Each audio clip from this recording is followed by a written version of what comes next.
राजस्थान में आज़ाद समाज पार्टी को पिछले 3-4 साल में जिन्होंने खड़ा किया वो शख्स हमारे साथ हैं सतपाल चौधरी। उनसे हम बात करेंगे कि आज़ाद समाज पार्टी जो पहली बार राजस्थान में चुनाव लड़ रही है उनके लिए कितना टफ रहेगा, और साथ में बीएसपी भी लगातार हमलावर है इनके ऊपर, कह रही है कि हमारे समाज में दो फाड़ कर रहे हैं और कहीं ना कहीं बीजेपी से पैसा लेकर आ रहे हैं। ये सब तमाम आरोप हैं सतपाल। 3-4 साल से आप आज़ाद समाज पार्टी के यहाँ पर इंचार्ज भी हैं स्टेट के, पार्टी को खड़ा करने में बड़ा नाम आता है। बीएसपी कह रही है कि बीजेपी से पैसे लेके आप लोग ऐसा कर रहे हो। नहीं, ये आरोप तो बीएसपी पे भी है, और मैं बीएसपी का जाट समाज का प्रभारी रहा हूँ 2 साल। मैं पिछले 6 साल से राजस्थान में देख रहा हूँ, भौगोलिक सामाजिक राजनीतिक अध्ययन किया मैंने बड़ी गहराई के साथ में। यहाँ इतनी एट्रोसिटी की घटनाएं होती, सामंतवाद इतना हावी है कि उसको लेके बड़ा दिल दुखता था। फिर हमने ये जब चंद्रशेखर जी का उभार हुआ राजनीति में और सामाजिक प्लेटफार्म पे, तो हमने उनसे कहा कि राजनीति में और समाज में जो एट्रोसिटी की घटनाएं हैं, सामंतवाद है, वो राजस्थान में सबसे ज़्यादा, आपको राजस्थान पे ध्यान देना चाहिए। उन्होंने कहा यार तुम बाहर से सब लोग सलाह देते, एक बार आप अंदर आओ ना, पार्टी में आओ, संगठन में आओ, और फिर आप संभालो उसको। तो इनके कहने पे मैंने ज्वाइन किया 3-3.5 साल पहले। फिर इन्होंने सीधे कहा कि आप मेरे इंटरेस्ट के आदमी हो, आप भी मुकदमे जेल ये सब किया, संघर्ष किया, तो आप राजस्थान को संभालो।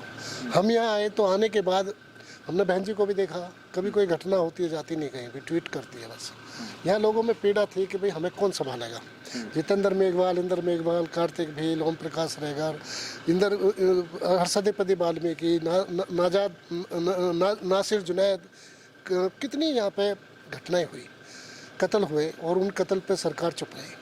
और सरकार चुप रही, कोई बात नहीं, उन पे सरकार पे, हुकूमत पे, अशोक गहलोत जी पे, कांग्रेस पे ये आरोप है कि उन्होंने हत्याएं कराई, जुल्म कराया, और जुल्म के बाद जाति के नाम पे भेदभाव किया। एक मरता है जोधपुर में तो उसको आप देते हो, उदयपुर में तो उसको आप 1 करोड़ रुपये देते हो, 2 नौकरी देते हो। और यदि कोई दूसरा मरता है दलित समाज का, तो उसको आप जो 5 रुपये भी नहीं देते। मुझे याद है हम लोग गए थे, इनका एमएलए है, महेश जोशी एमएलए था, वहाँ जो ट्रेन में घटना हुई थी, उस पर गोली चली, निर्दोष आदमी था, उसको 5 लाख का चेक लेके पहुँचे। उन्होंने कहा साहब आपने 50 लाख मार दिए, हमें 5 क्यों दे रहे हो? तो उन्होंने कहा लेने हो तो ले लो, नहीं तो जाओ। मैं चंद्रशेखर को लेकर गया वहाँ, चंद्रशेखर जी ने कहा कि भाई समाज को हम उठाएंगे। तो यहाँ जुल्म जाति के खिलाफ जो आवाज़ उठी है, उससे लोगों में एक भरोसा पैदा हुआ राजस्थान में कि यहाँ दलितों की, SC ST और OBC के लोगों की, माइनॉरिटी के लोगों की आवाज़ उठाने वाला कोई संगठन है, कोई नेता है चंद्रशेखर आज़ाद के रूप में। उन्होंने भरोसा किया। इस भरोसे को हमने संगठन का रूप देते देते और लड़ाई लड़ते लड़ते हम यहाँ तक पहुँचे हैं। उसके बाद ये एक राजनीतिक चेतना थी लोगों में, खासकर पिछली बार भी लोगों की थी कि किसी तरह से किसान का मेरा इकट्ठा हो। उस पर हम और हमारे साथी, खासकर किसान आंदोलन से उससे भी पहले बहुत सारे हरियाणा के साथी हैं। मैं जाट आरक्षण आंदोलन में रहा, उसमें उत्तर प्रदेश से अकेला हूँ जो जेल गया। रेल रोकना, पानी रोकना, गृह मंत्री के घर पर कब्जा करना, ये सारी चीज़ें मेरे नेतृत्व में हुई। तो वो सब टीस थी लोगों की कि भाई किसान के मेरा एक जगह हो। तो यहाँ भी जाट समाज की तरफ से, खासकर OBC में, और SC की तरफ से ये बड़ी लोगों की चाहत थी कि ये दोनों नेता एक हों जो रहनुमाई करते हैं, अगुवाई करते हैं यहाँ पे, हनुमान बेनीवाल और चंद्रशेखर जी। हम लोगों ने प्रयास किया, पिछली बार भी प्रयास कर रहे थे कि BSP के साथ हो जाए। पिछली बार BSP के बड़े नेताओं की वजह से वो हो नहीं पाया, वो लोग दूसरी तरह की बात रखते थे। इस बार हमने कहा तो ये कुछ हरियाणा के हमारे साथी हैं उनकी वजह से, और सारे फिर अपने और लोग जुड़े, तो ये एक ये जो गठबंधन है ये बनने में सफल हुआ। और आज जो हालात है राजस्थान के, ये गठबंधन यदि 1 महीने पहले बन जाता तो हालात दूसरे होते, स्पष्ट बहुमत की सरकार बनती। लेकिन आज स्थिति ये है, चाहे यहाँ मीडिया है, सोशल मीडिया खासकर, मेन स्ट्रीम मीडिया हमको नहीं दिखाता, सोशल मीडिया और यहाँ की जो माउथ पब्लिसिटी है, और उसके अलावा जो सट्टा बाजार है, उस सब का आकलन ये है कि 30+ में गठबंधन है। और 30+ का मतलब ये है, मैंने जिद करके चंद्रशेखर जी से कहा कि आप जब मान्यवर काशीराम साहब की आइडियोलॉजी पे काम कर रहे हो कि जिसकी जितनी संख्या बारी उसकी उतनी हिस्सेदारी, तो यहाँ जाट CM क्यों नहीं होना चाहिए? तो उन्होंने हम सब के निवेदन पे जाट CM के रूप में हनुमान बेनीवाल को यह प्रोजेक्ट किया, और उसी के आधार पर हम जाटों में जो थोड़ी बहुत नाराज़गी थी और जो चीज़ें थी उनको दूर करके हम यहाँ ये भरोसा पैदा कर रहे हैं जाटों में कि आपकी बरादरी का यहाँ 70-75 साल बाद CM बनने जा रहा। अच्छा सतपाल, ये लगातार बात होती है जातिवाद के ऊपर, तो जातिवाद तो एक हिसाब से जैसे हरियाणा का मामला, वेस्ट उत्तर प्रदेश का जाट और दलित की एट्रोसिटीज की घटनाएं भी हैं, तो ये सिर्फ आप राजनीतिक अलायंस तक ही छोड़ेंगे या फिर सामाजिक अलायंस का भी इसका कुछ करेंगे, और जो ये घटनाएं हैं और जो एक दूरी है इसको कैसे आप पार पाएंगे? देखिए, जहाँ तक राजस्थान का सवाल है, हरियाणा में भी इक्का दुक्का घटनाएं हैं जो दूसरी ताकतों ने कराई हैं इन दोनों के बीच में। दोनों लड़ाका कौम है कोई शक नहीं है। और यहाँ जिस तरह से भाईचारा, आप जाओ उधर वेस्टर्न राजस्थान में, उधर जहाँ जहाँ जाट में मेघवाल है वहाँ बिल्कुल शांति है, बहुत कहीं कोई दंगा नहीं, कहीं कोई एट्रोसिटी नहीं। लेकिन जैसे ही आप जाओगे सिरोही की तरफ, जहाँ पे राजपुरोहित हैं, जहाँ पे ब्राह्मण हैं, जहाँ पे ठाकुर हैं, वहाँ एट्रोसिटी घटनाएं हैं सारी। इंद्र मेघवाल, जितेंद्र मेघवाल, कार्तिक भील, सारी घटनाएं उधर ही हुई हैं।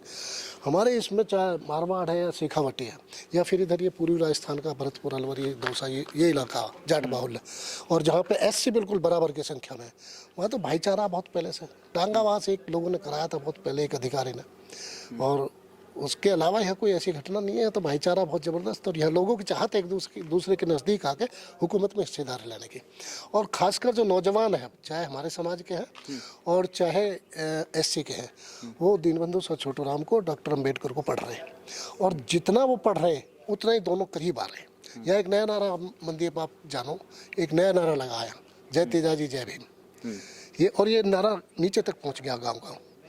तो ये बताता है कि यहाँ भाईचारे की बुनियाद कितनी मजबूत हो चुकी है। ये सामाजिक परिवर्तन को दर्शाता, राजनीतिक परिवर्तन को दर्शाता। और इसी का कारण है कि भाजपा और कांग्रेस घबराई हुई है। एक घटना, एक सीट का जिक्र कर रहा हूँ मैं, खासकर आपको जाना, आपको मौका मिले तो तिजारा पे बालकनाथ MP है अलवर के, और वो विधानसभा का चुनाव लड़ रहे हैं।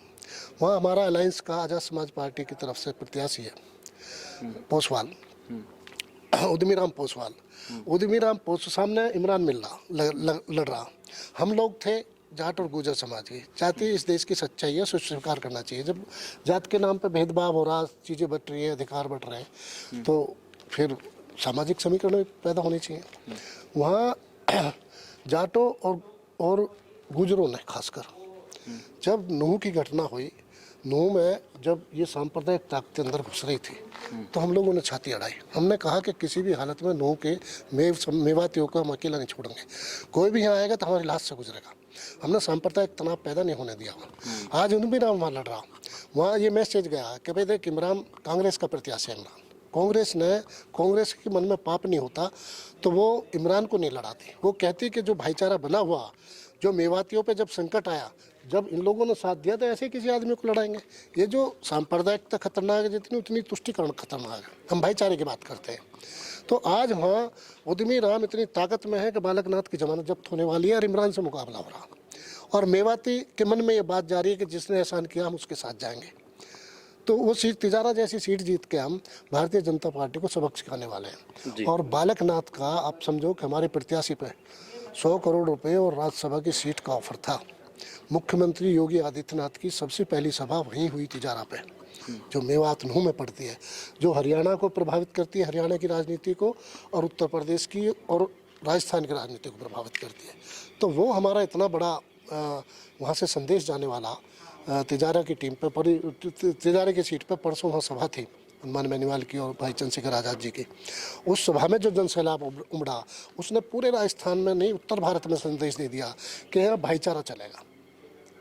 जी शुक्रिया सतपाल चौधरी पिछले 3.5 साल से राजस्थान में लगे हुए हैं, और एक हिसाब से इन्होंने जितने भी हमारे तीखे सवाल थे उनका भी जवाब दिया, और जो आरोप थे, चाहे BSP का हो या फिर बाकी के जो आरोप हैं वो हों, या फिर सामाजिक न्याय की बात हो या सामाजिक समरसता की बात हो, उनके ऊपर इन्होंने खुल के बात रखी। शुक्रिया।